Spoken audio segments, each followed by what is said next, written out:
कृष्णं वंदे जगद्गुरुं। इस सत्र की माननीय अध्यक्ष महोदया डॉक्टर पुष्पा गुप्ता मैडम और इस सत्र का सुष्ठु संचालन करने वाले विपुल भाई और इस सत्र में को अपनी उपस्थिति से सुशोभित करने वाले प्रोफेसर राठवा जी और दिलीप भाई पटेल जी और अन्य समस्त विद्वजन प्यारे विद्यार्थियों, मैंने अपने शोध पत्र का जो विषय है वो थोड़ा सा लीक से हटकर लिया है। मृच्छकटिकम एक नाटक है।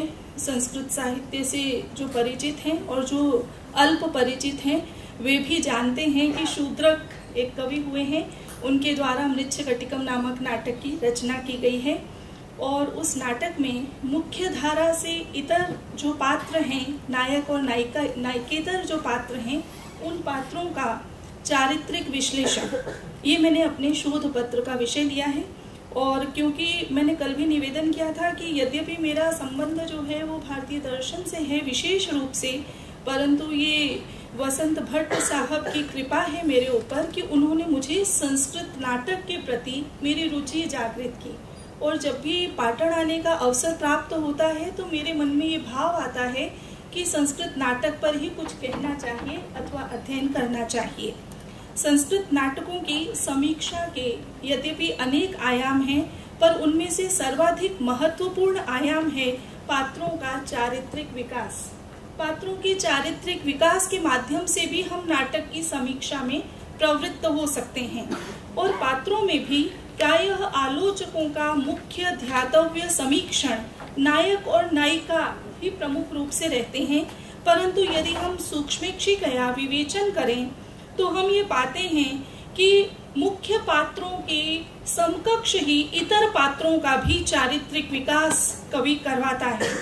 और यदि हम पारिभाषिक साहित्यिक पदावली, technical terminology, literary technical terminology का आश्रय लें तो जो हाशिए के पात्र हैं उनको दूसरी परंपरा इस नाम से विभूषित किया जाता है। सुप्रसिद्ध हिंदी आलोचक प्रोफेसर नामवर सिंह का एक पूरी दूसरी परंपरा की खोज एक पुस्तक है पूरी, वो जो कि इसी पर लिखी हुई है कि उसी को देखकर मुझे मेरे मन में ये भाव आया कि जो दूसरी परंपरा के पात्र हैं, जो हाशिए पर पड़े हुए पात्र हैं या नायक नायिकेतर पात्र हैं, उनका विवेचन किया जाए। और दूसरी परंपरा के पात्रों का सर्वाधिक प्रयोग शूद्रक विरचित मृच्छकटिकम नामक प्रकरण में हुआ है। मैं प्रकरण इसलिए कह रही हूँ कि जो संस्कृत साहित्य से सुपरिचित हैं वे जानते हैं कि जिसमें 10 अंक होते हैं उसे नाटक में जो रूपक के भेद हैं उसमें उसे प्रकरण कहा जाता है। और इस मृच्छकटिकम नामक प्रकरण में हिमालय के समान उदात्त नायक चारुदत्त से लेकर और एक पद का प्रयोग कर रही हूँ मूर्तिमान नरक स्वरूप शकार पर्यंत लगभग 27 पात्रों का चित्रण किया गया है। और यदि हम नायक और नायिका को एक बार अलग हटा दें तो ये 25 पात्र हैं। और ये शूद्रक का नाटकीय चमत्कार ही कहा जाएगा कि इतने भिन्न भिन्न पात्रों को लेकर उसने नाटक में निर्वहन किया है कथा का, और बहुत सुंदर निर्वहन है। रूपकों की जो कथाएं हैं वे 2 प्रकार से प्रवृत्त होती हैं, एक प्राक्कलित और दूसरी यदृच्छोपपन्न, अथवा उनको हम कह सकते हैं दैवगमित। तो यहाँ पर जब हम देखते हैं और जो प्राक्कलित है, जैसे आप सबने योगंधरायण का चरित्र देखा है स्वप्नवासव दत्तम में भी, तो वहां पर योगंधरायण पूर्व कल्पना कर लेता है कि ऐसा ऐसा करेंगे और कथा ऐसे चलेगी। या चाणक्य मुद्रा राक्षस में प्राक्कलित है, वो पूरी कल्पना पहले उसके मस्तिष्क में होती है और कथा चलती है। परंतु मृच्छकटिकम की कथा जो है वो यदृच्छोपपन्न है, वह दैववशात तो नहीं कहूंगी, दुर्दैववशात विकसित होती है, जिसमें मानव का निर्देशन नहीं है। मृच्छकटिकम के नायक हैं चारुदत्त और वह केवल नामना ही चारुदत्त नहीं है अपितु वे कर्मणा चारु हैं। उनके संपर्क में जो भी आता है उसके चरित्र को वो चारु बना देते हैं। ये नामना भी व्युत्पत्ति घटित होती है। और प्रायः नाटक यद्यपि घटना प्रधान होते हैं, पर ये शूद्रक ने परंपरा में एक नूतनता का सन्निवेश करते हुए इस नाटक को व्यक्तित्व प्रधान बनाया है, चरित्र प्रधान बनाया है और प्रत्येक चरित्र के या प्रत्येक व्यक्तित्व का उन्होंने अंतर्दर्शन किया है। सर्वप्रथम हम शर्विलक पर दृष्टिपात करें। एक पात्र है इसका, और शर्विलक जो है वो नाटक का अनुनायक है। अनुनायक क्यों है इस पर भी मैंने टिप्पणी कर दी है, वो आप बाद में देखेंगे। सर्वप्रथम वो एक चोरी के प्रसंग में नाटक में दृष्टिगोचर होता है और उस संधि विच्छेद का जब वो साहस करता है, और ये भी आपको बता दूं जो विद्यार्थी है, साहस का अर्थ चोरी है। साहस का अर्थ आजकल हम बहुत सुंदर अर्थ में कि बड़ा साहसी है, परंतु शूद्रक के समय में साहस शब्द चोरी के अर्थ में प्रयुक्त किया जाता था। और वो सेंध लगाने की विद्या में निपुण है। चोरी की विद्या में उसको पूरा सिद्धांत ज्ञात है कि चोरी के लिए सेंध कैसे लगानी है, कहाँ लगानी चाहिए, वो किस आकार की होनी चाहिए, इसका शूद्रक पूरा वर्णन करता है। और आश्चर्य ये है कि शर्विलक साहस कार्य में प्रवृत्त हो रहा है, चोरी में प्रवृत्त हो रहा है, और यह भी जानता है कि ये चौर कर्म दूषित है, ये दूषित कर्म है, परंतु वह अपने संधि कर्म कौशल का ऐसा प्रदर्शन करने के लिए उत्कंठित है कि जिसकी लोग प्रशंसा करें। आश्चर्य की बात है, वो स्वयं कहता है कि तत्कस्मिन् देशे दर्शयाम्य आत्मशिल्पम दृष्ट्वा श्वो यम यद विस्मयम यान्ति पौरा। मैं इस पूरे भवन के कौन से प्रदेश पर अपना शिल्प प्रदर्शन करूं। अब सेंध को शूद्रक शिल्प कहता है, और वह अपने चौर कर्म की निंदा भी स्वयं ही करता है और चौर कर्म में प्रवृत्त भी होता है।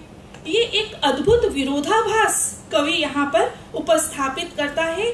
दृष्ट्वा प्रभात समये प्रतिवेशी वर्गो दोषांश में वदति।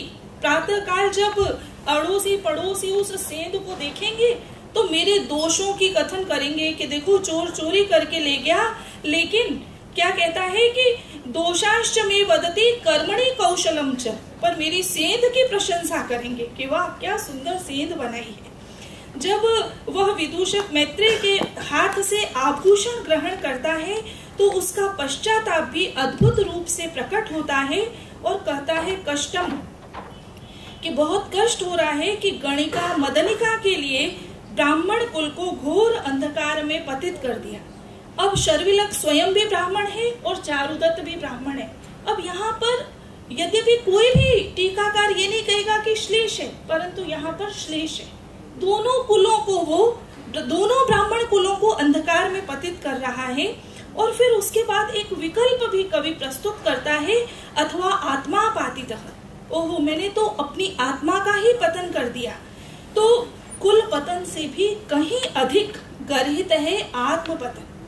ये शूद्रक एक बहुत ही सूक्ष्म पात्र विश्लेषण यदि हम करें तो ये हमको प्रतीत होता है कि यह गर्हणा कोई और नहीं कर रहा, अपितु स्वयं शर्विलक कर रहा है। जो चोरी कर रहा है स्वयं गर्हित कृत्य मानता है और पुनः पुनः कहता है कि यदेतत् गर्हितम कर्म निंदामि च करोमि च।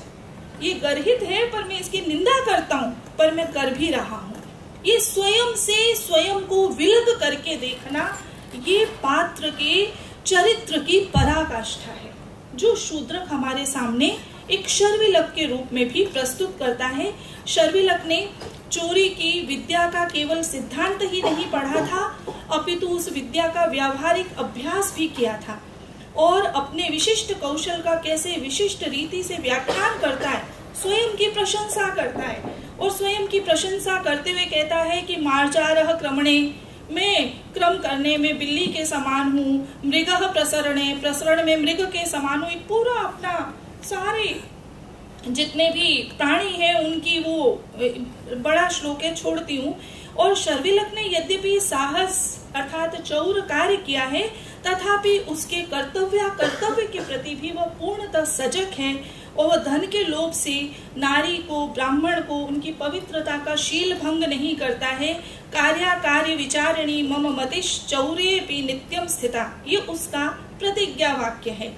नवविवाहित होने पर भी वह अपने मित्र आर्य की सहायता और रक्षा के लिए विद्रोहार्थ प्रस्थान करता है और अपने कर्तव्य के प्रति तत्काल निर्णय कर लेता है कि कथम राज्ञा पालकेन प्रिय सुहृद आर्यको में बद्धः, कि अरे क्या मेरे प्रिय मित्र आर्य को पालक ने बंधक बना लिया है?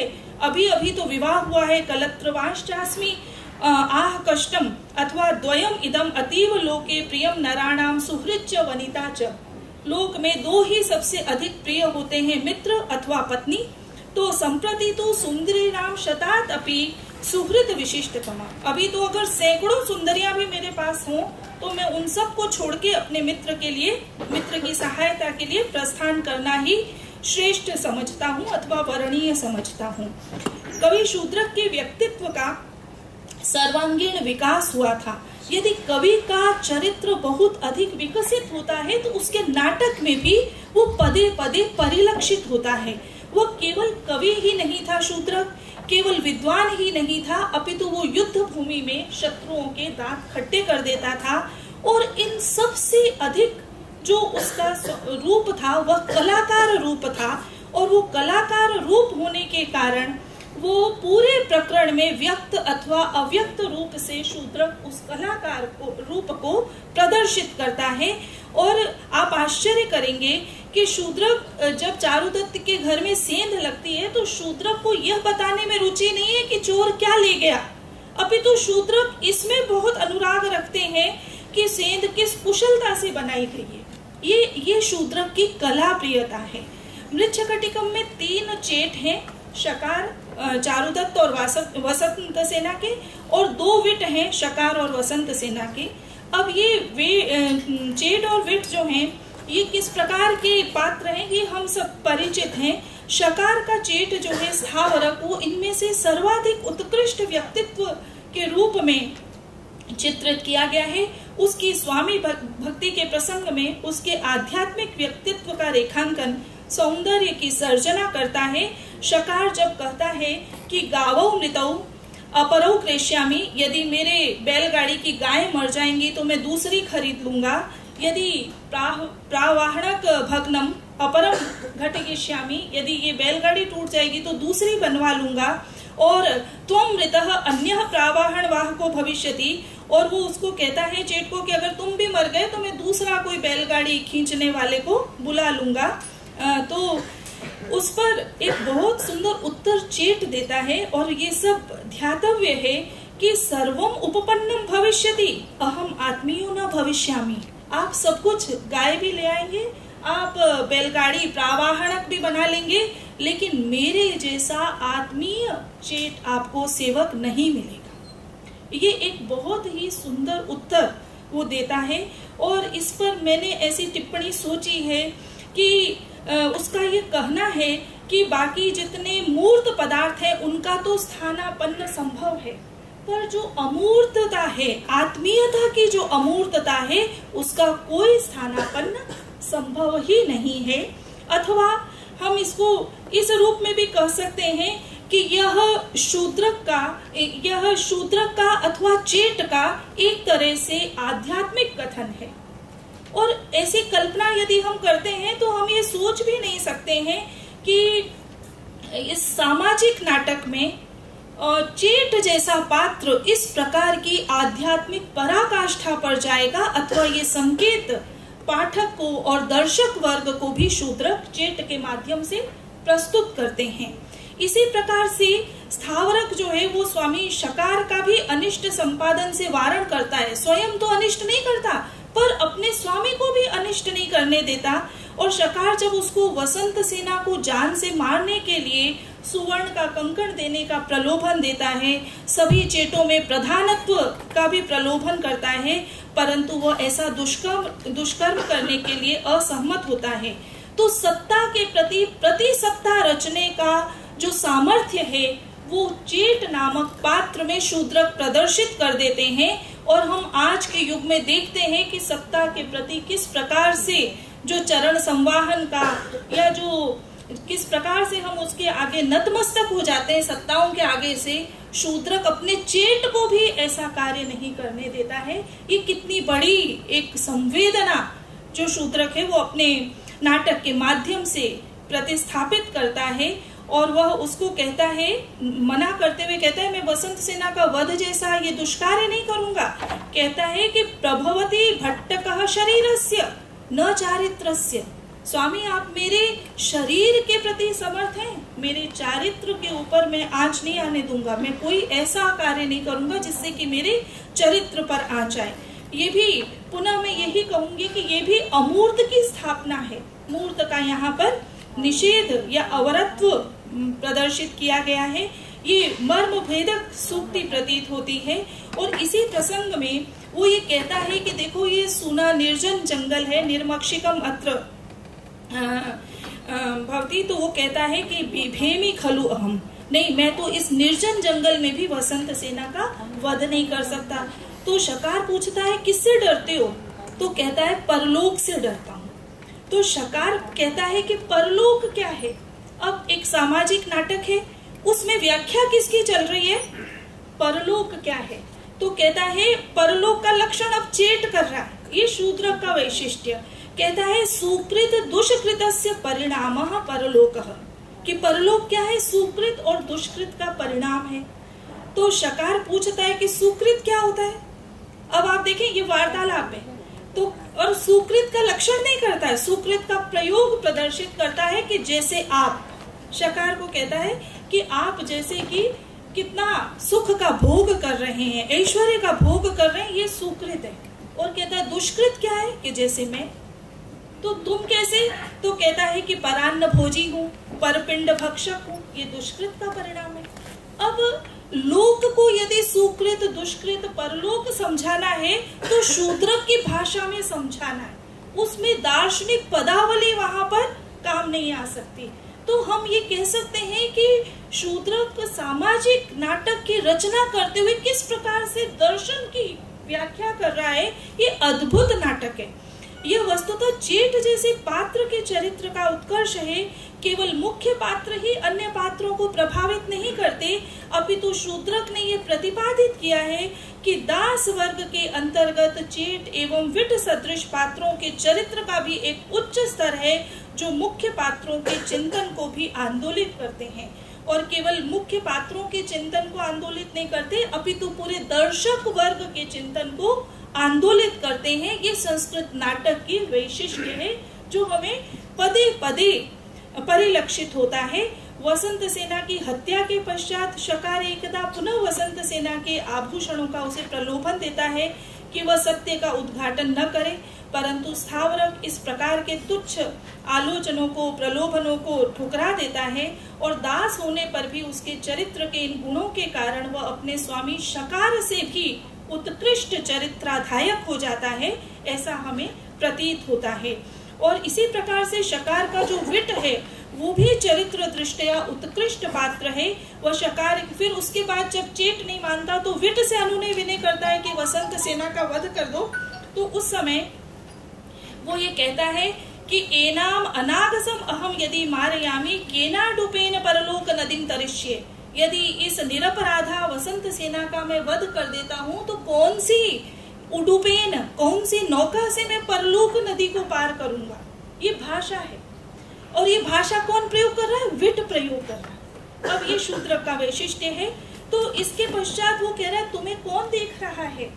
तो इतना सुंदर उत्तर वो विट दे रहा है कि मुझे 10 दिशाएं, वन देवता, चंद्रमा, तीक्ष्ण किरणों वाला सूर्य, धर्म, वायु, आकाश, अंतरात्मा और यह भूमि देखती है।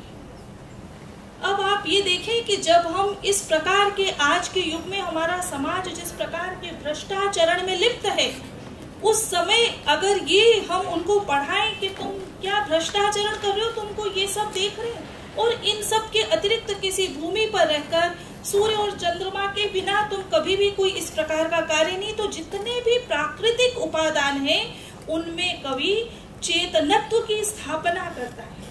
और यहाँ पर शूद्र जो है कवि होते हुए भी वैदिक ऋषि के समकक्ष हो जाता है, जहाँ पर वो प्राकृतिक उपादानों में देवत्व का स्थापन करते हैं। तो ये अध्यात्म प्रवणता है। और इसी प्रकार का एक प्रसंग यदि आप सबने कुमार संभवम को पढ़ा हो तो आप जानते हैं कि वहां पर कालिदास पंचम सर्ग में पार्वती की कठोर तपस्या का वर्णन करते हैं, और वे कहते हैं कि जो वर्षा ऋतु में रात्रियों में पार्वती ने जो है खुले मैदानों में रहकर व्रत किया, तपस्या की, तो कालिदास के मन में ऐसा कहीं भाव आता है कि कल कोई अविश्वास करेगा कि किसको पता है जंगल में मोर नाचा।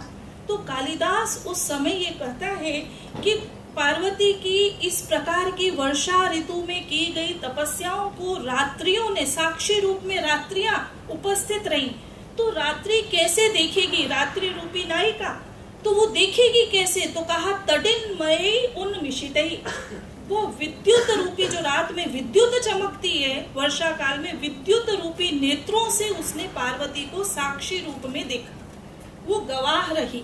तो ये चैतन्य की स्थापना संस्कृत का कवि प्राकृतिक उपादानों में करता है और ये धर्माचरण में कारण बनता है। ये हमारे मन में बैठा दिया। उसको पढ़ने के बाद कभी कभी जब मैं कभी कोई सामान लेती हूँ और कोई दुकानदार गलती से कोई 2, 4, 10 रुपए, 20 रुपए, 100 रुपए मुझे ज्यादा देता, मैं कहती हूँ अभी ले ले, क्योंकि बाद में पता नहीं कब उतारना पड़ेगा और कौन कौन देख रहा है मुझे। ये मेरे मन में एक भाव आने लगा। उसके पश्चात पहले भी ऐसा कभी मैंने कोई भ्रष्टाचरण नहीं किया और प्रसंग भी नहीं आया, परंतु ये बता रही हूँ मैं आपको एक और बात आपको कहना चाह रही हूँ कि मृच्छकटिकम में एक बौद्ध भिक्षु का प्रसंग है।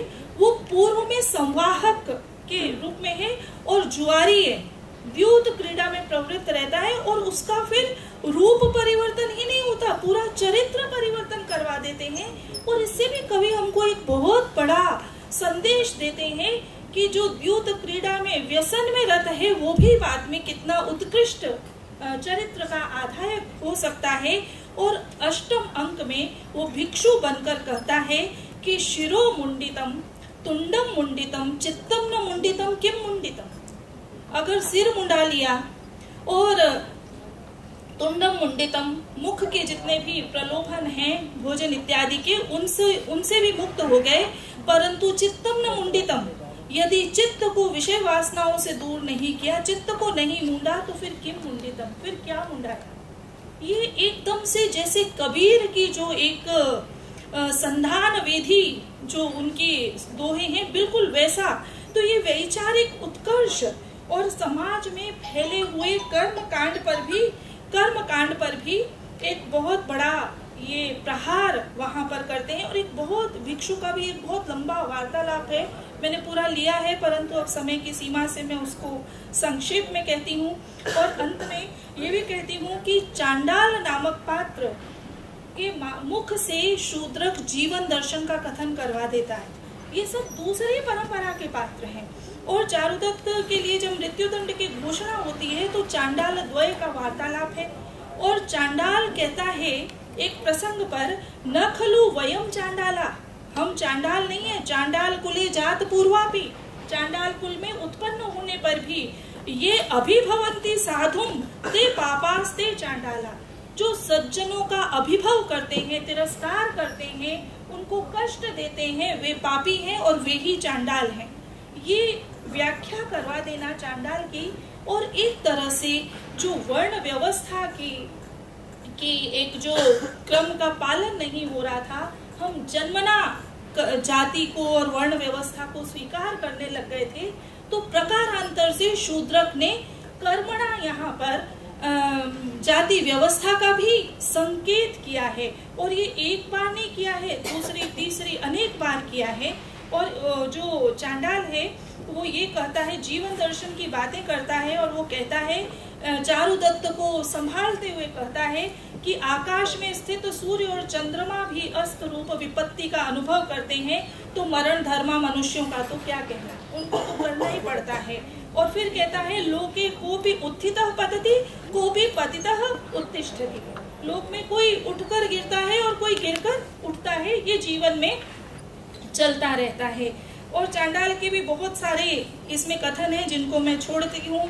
और न्यायाधीश के प्रसंग में भी बहुत उत्तम यहाँ पर प्रतिपादन किया गया है। श्रेष्ठी कायस्थ के माध्यम से भी बहुत अच्छी बातें की गई है। वसंत सेना की चेटी मदनिका है और उसके लिए वसंत सेना जो है बहुत ही सुंदर पदावली का प्रयोग करती है कि पर हृदय ग्रहण पंडिता मदनिका खलु तुम, दूसरों के हृदय की बात को जानने में पंडिता हो, विदुषी हो तुम। और ये बहुत बड़ा शास्त्र है कि दूसरे के हृदय को जान लेना। और इसमें कौन निष्णात है? वो उसकी दासी है, क्योंकि वो वसंत सेना कहीं अनमनी है, किसी पर अनुरक्त है, और ये बात मदनिका उसके बिना कहे जान लेती है। और इसी प्रकार से मदनिका के लिए यद्यपि शर्विलक चोरी करता है, परंतु मदनिका जो है वो उसको डांटती है और कहती है कि तुमने अपने शरीर और चरित्र दोनों को संशयास्पद कर डाला, संशय में डाल दिया। इस प्रकार की अनेक बातें हैं। वीरक नामक एक वो अधिकारी है जो रक्षक है, और वो अपनी कर्तव्य निष्ठा का प्रतिपादन करते हुए कहता है, कोई पूछता है अरे तुम चारुदत्त को नहीं जानते क्या, वसंत सेना को नहीं जानते? इस नगरी में कौन है जो चारुदत्त को नहीं जानता और वसंत सेना को नहीं जानता? तो वो कहता है, वीरक जानामि चारुदत्तम वसंत सेनाम च सुष्ठु जानामि प्राप्ते च राजकार्ये पित्रम अपि न जाना। कि मैं सबको जानता हूँ, मैं चारुदत्त को भी जानता हूँ, मैं वसंत सेना को भी जानता हूँ, पर जब मेरा राजकार्य आ जाता है तो मैं अपने पिता को भी नहीं जानता हूँ। ये बहुत सुंदर जो है अपने कर्तव्य निष्ठा का, कर्तव्य के प्रति अप्रमाद का बहुत सुंदर उदाहरण है। इसी प्रकार से और बहुत सारे उदाहरण हैं। कहीं कहीं पर जो है वो बहुत ही विरोधाभास प्रकट करते हुए शूद्र कहते हैं, आर्य की बेड़ियों को हटाने का चेट को निर्देश करते हैं चारुदत्त। तो वो कहता है कि मैंने इनकी बेड़ियों को हटा दिया, परंतु आर्य कहते हैं कि स्नेह मयान्यन्यानि दृढ़तराणि दत्तानि, कि मेरी ये जो भौतिक बेड़ियां हैं पांव की, ये तो हटा दी, पर इससे भी दृढ़तर स्नेहमयी बेड़ियों में मुझे बांध दिया।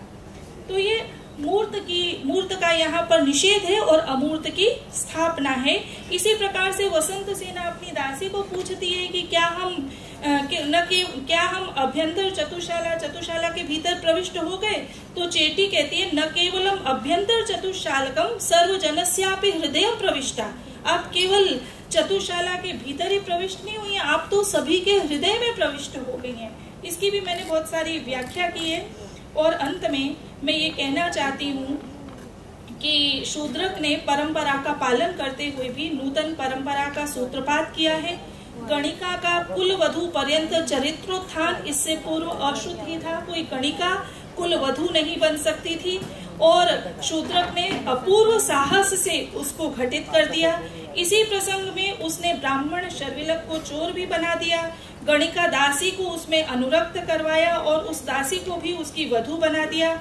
डॉक्टर रमाशंकर तिवारी ने मृच्छकटिकम नाम की सार्थकता पर उपपत्ति करते हुए कहा है कि स्वतः राजा होते हुए भी वह शूद्रक जानता था कि साधारण मनुष्य की नियति मिट्टी ही है, सोना नहीं। मृच्छकटिकम मिट्टी की गाड़ी, कि साधारण मनुष्य की नियति मिट्टी ही है, सोना नहीं। वस्तुतः मिट्टी ही मनुष्य का भाग्य है, सुवर्ण छल है, कपट है। इसी मिट्टी में से चरित्र का कमल विकसित हो सकता है। शूद्रक के पात्र प्रेमांध नहीं थे। प्रेम और कर्तव्य के मध्य समन्वय करवाने वाले शूद्रक प्रेम को फांसी के तख्ते पर और सौंदर्य को मृत्यु के मुख में ले जाते हैं और उसके अनंतर उसको अन्य ही परिभाषा गढ़ देते हैं। यह शूद्रक का शूद्रकत्व है जो कि उसकी विलक्षणता का आधान कराता है। बहुत बहुत धन्यवाद देती हूँ मैं आपको। मैंने समय का कुछ अतिक्रमण अवश्य किया है, परंतु फिर भी आप सबने धैर्य पूर्वक सुना, तो मैं विभागाध्यक्ष और हमारी अध्यक्ष महोदया और हमारे विपुल भाई का हृदय से धन्यवाद करती हूँ।